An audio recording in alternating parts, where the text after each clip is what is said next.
In 1992, the Japanese government put together a special task force for the express purpose of catching whichever entity was wreaking havoc on technological infrastructure in Tokyo, switching bits, changing stoplights, crashing banks' softwares. The government was concerned about the optics of the situation, and with Y2K on the horizon, they wanted to deal with the problem as soon as possible. The task force was placed under the supervision of the agency known as Yamaha, and we got to work. After 7 years of havoc, we finally caught it. Running with our hypothesis that it was a living thing made of pure electromagnetism that fed off of electricity, we created a special cage in which the walls were coated with a paint so dark that light could never pass through or reflect, and placed 20 car batteries with charge sensors so we could see how they were depleting. Suddenly, the batteries began to discharge at a rate so quickly you'd think we were running a yacht off of them, and we shut the cage. We transported it back to our laboratory, getting ready to study it. To our surprise, once we got it back to the lab, it used the speakers of some computers nearby and began to speak. And it was beautiful. And it was terrifying. And it said, "Hey, I'm sure whatever was going on in that story was super interesting, but before we hear what the entity said, I should probably explain the language it spoke so that we can fully appreciate the beauty and horror that those scientists experienced. Hi, I'm Solar, and this is Mikulang, my entry to the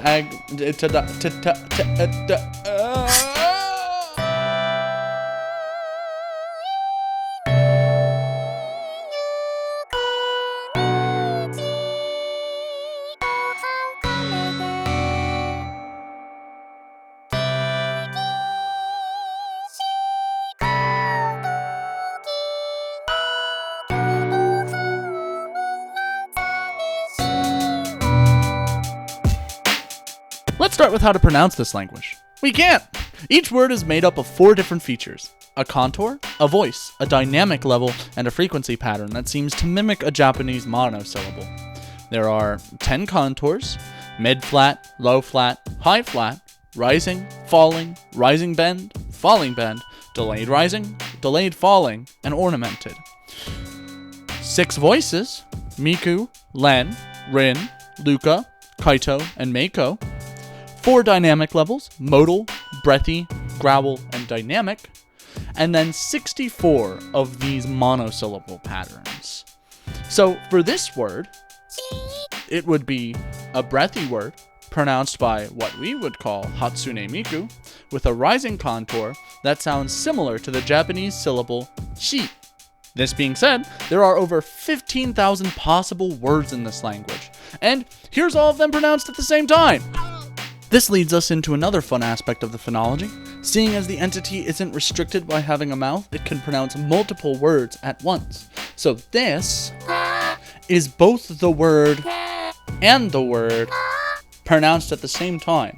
This usually occurs as a result of scoping, which is a syntactic funny that I'll get into soon, but first let's talk about some small details and caveats. Firstly, not all words emulate a monosyllable. Some words emulate whole Japanese words or phrases, such as the abstract model word, or the ablative case marker. These words will be squeezed such that they will take up the same amount of time as other monosyllabic words. This, as well as the fact that the entity tries to emulate Japanese phonetics at all, was attributed to the time the entity spent in Japan before being caught. Secondly, while the entity can control any type of speaker system, it's only when it gains control of headphones or earbuds can it properly express some grammatical concepts, which are expressed as a word fluttering between left and right channels in a stereo system. And lastly, there are 2 words that are phonemic silence, those being the copula and the word thing, i.e. an argument that is an element of every set. These aren't that common in practical sentences, but they have some uses as syntactic repair strategies. And speaking of, we should talk about syntax, because it's pretty rough.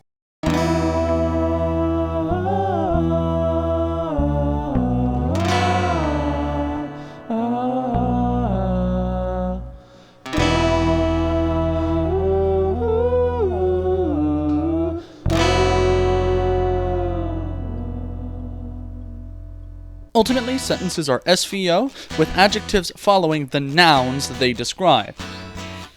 And that's all I can talk about without getting into predicates. So, every non-modal word is capable of being a predicate, i.e. every word that does not denote temporal positioning is capable of expressing some relationship between some number of arguments.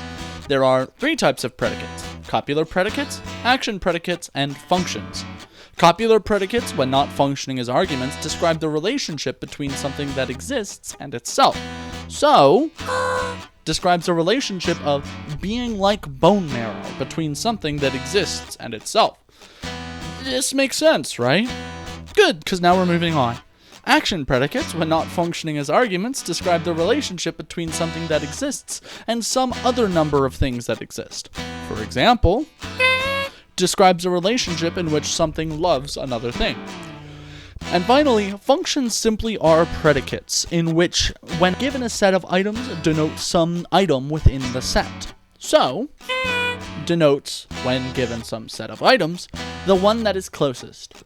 These different classes of predicates are not as solidly set as in some human languages, and as such, each of these above examples, when treated as one of the other kinds of predicates, can function as one of those predicates.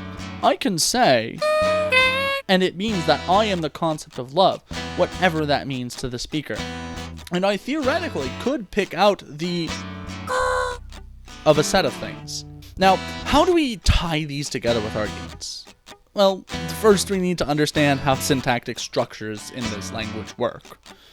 After not finding out much about the language, the remaining scientists brought on some linguists and computer scientists to help figure out what was going on. And what they found was that the syntactic structure, while appearing similar to the syntactic model of the era, doesn't cleanly map on to the semantics of XBAR. As such, the linguists and computer scientists decided to create a model of syntax that properly defines the semantics of the structures. And this is what they came up with. A structure that obtains a model phrase similarly to the complementizer phrase, dominating a predicate phrase, which contains the core predicate of the sentence, and some number of argument nodes, which appear to be shorthands of copular predicates. These A nodes get placed into positions analogous to the human model, with subjects generating in the specifier position of the predicate phrase, direct objects being placed as a sister to the predicate head, and any number of indirect objects or obliques being placed in adjunct positions. Wait. Even the language of inhuman entities is best described functionally by XBAR. Who'da thunk? Anyway, logical phrases function similarly to conjunctions insofar that they link multiple items of the same class together. However, they seem to be extremely similar to logical operations such as and, or, not, if, and only if, and if then. This was lost on the linguists, and it was at this point in the study of the language that computer scientists were brought on. And now with that quick detour into LPs finished, A nodes do seem to have some semantic effects on predicate phrases, and as such we should take a look at them. A predicate phrase functioning as an argument is incapable of taking complex tense, aspect, and telicity semantics, and are always understood to refer to the action in a general sense, separate from any temporal meaning. If it weren't for A nodes, and the case marker serving as the scope of the A node, then a sentence would be replete with floating, ambiguous, argumentless predicates. And there is a model that does convey the semantics of an A node, however, the entity is hesitant to generate entire sentences in positions that A nodes would occupy, although it does frequently do so when generating non-finite predicates with multiple arguments. Predicate phrases dominated by A nodes are generally where we see functions, since judging something based off of a set is usually done regardless of temporal influence. It's when a predicate phrase is the complement of an M head that it will take on temporal semantics, and this will influence the semantics of all A nodes based on that temporal model. Okay, I keep saying model, so what does that mean?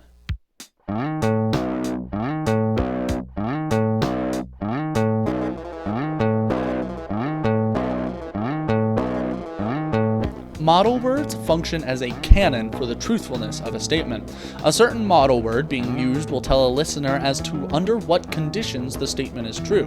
These tend to encode temporal, aspectual, and telicity meanings. However, they also have pragmatic meanings. For example, the present continuous atelic model also is used for phatic expressions such as I welcome you or I greet you, even though the latter would be more properly marked with the present continuous telic model word. This attention to politeness, however simple it is also attributed to the entity spending a lot of time in Japan and picking up the culture. There are 7 temporal models and 2 pragmatic models, each of which can be combined with each other using logic phrases. Anyone watching who knows a little bit about semantics might recognize the terminology of models and functions, and have been groaning and writing angry comments already. For those of you who don't know, predicate logic is a language used to explain meaning in language. Essentially, everything described as a predicate above in predicate logic is a predicate, and predicate logic, and language in general, combines these predicates to express meaning. Making these formulas is the easy part. The harder part is how we interpret these formulas. At the end of these logical phrases, there are superscript letters, and when actually describing logical phrases, the model, or the superscript M, is assumed to be made up of every single thing that exists, and every single relationship that is capable of being described between everything that exists. And as such, if we can modify the arguments of each predicate in a way that can make each of the predicates true according to this model, then the formula is true. So, in this example, if we can modify x and y to both refer to something that exists and all of the predicates are true, then this formula is entirely true. And this just means that it's a valid thing to say, given some world. Now, usually human languages have methods of restricting modes of possible interpretation, and we see this show up in the formula above, where this arrow means if-then. So this reads, there is some x where if x is coffee, then there is some y where y is milk, and that x does not need y. Or, in natural human language, it would be read as, some coffee does not need milk. What happens here is that this coffee predicate restricts the practical parts of the model such that it can only describe relationships to this x. This sounds like topicalization, doesn't it? Well, this is exactly what happens in human languages when we say the first argument of a verb. It's just that languages that use topicalization can choose how to restrict the model, whereas languages that don't can't. So why am I talking about topicalization? This language hasn't been shown to use topicalization. Has it? Well, I haven't been fully honest with you. This language features huge amounts of topicalization, even to the point of topicalizing whole model phrases.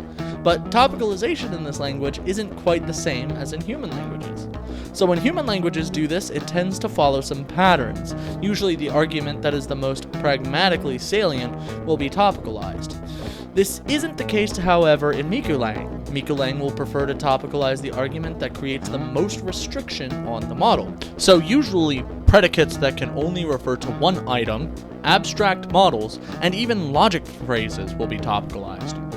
Because of this incongruity in purpose, the computer linguists were hesitant to define this phenomenon as topicalization, and were more inclined to define it in terms of gender or class. Since one of the core functions of noun, class, or gender is to restrict the possible meanings of the sentence for the sake of the listener, and this seems to be the core use of topicalization in Mikulang, computer linguists studying the language deemed that it was closer to gender and named it denotation gender. As for how this works, every sentence generates with a model phrase with an M head, but there is another MP above this with no phonetic content. Then, the most specific argument raises into this position. Most notably, this occurs after binding, so there are plenty of spots where pronouns occur long before the actual argument is bound to. In cases when context may not be enough to discern what a cataphor is referring to, spectrograms have found a second, much quieter word being spoken, which computer linguists have considered to be the highest A note present. When all present arguments denote the same level of specificity, such as in the sentence, I love you, then either one may be raised to this position, and the choice of which is usually the most pragmatically salient. Okay, now that we're done with that deep dive, let's hop into the kiddie pool for a second.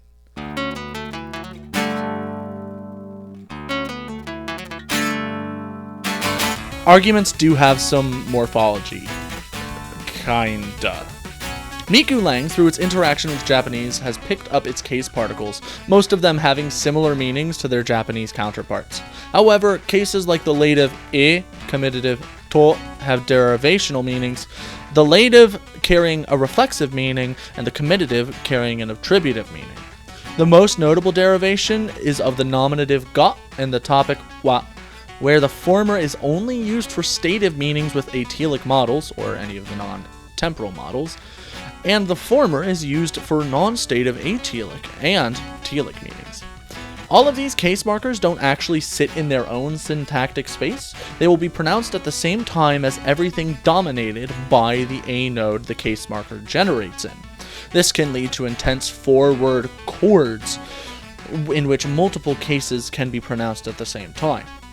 This case stacking is fairly common and usually occurs alongside functions, where the function generates under the A head, and the argument proper generates as an A node in the subject position of the function with some other case marking. In the case that the bottommost A node would share the same case, it's simply omitted.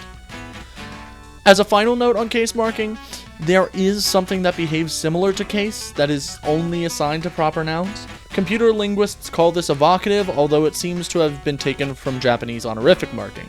There are three forms of the word, one corresponding to chan or kun, one corresponding to san or sama, and one corresponding to senpai. The assignment of each form seems to be random, or at the very least confused from actual Japanese culture. This will always cause an A node to generate immediately under another A node that carries a syntactic case.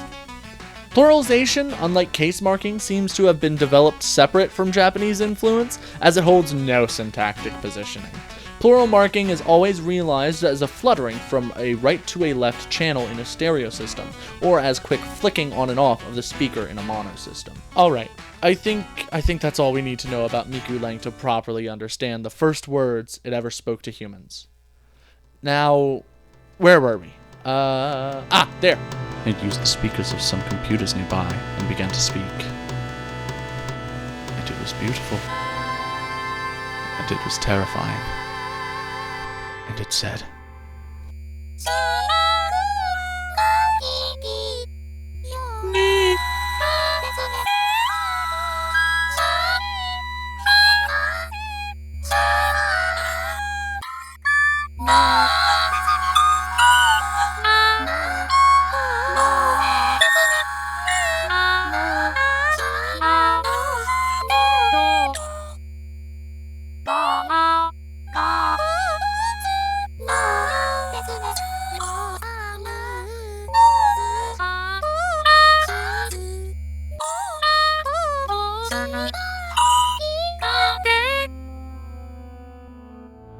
we began to study this language. Well, who was left of us? Most left because they saw no reason to continue now that it was trapped. Others reached out to me after leaving and grieved their meaningless existence, knowing that something so beautiful existed that they could never hope to understand. But the rest of us needed to understand. We gave it a speaker to use as its mouth and studied it for years. Once we had figured out most of its language, we went before the Prime Minister with our findings. He seemed more interested in upping the country's GDP, though, and had us tear apart the recordings to find consistent voices, pack them up, and sell them. So we did just that. Yamaha sold these vocal synthesizers under the name Krypton Future Media in 2004. But my partner and I needed to know more. We kept studying the language until in 2007, it stopped responding, stopped eating, stopped doing anything. For all we know, it had died, and we moved on, lived our lives. But we still had one unanswered question. If it was the only one of its kind, why did it need language? Until this speedrun was uploaded in 2014. What the? You get invisible wall? What? Please say you got invisible. No, that was the craziest thing I've ever seen.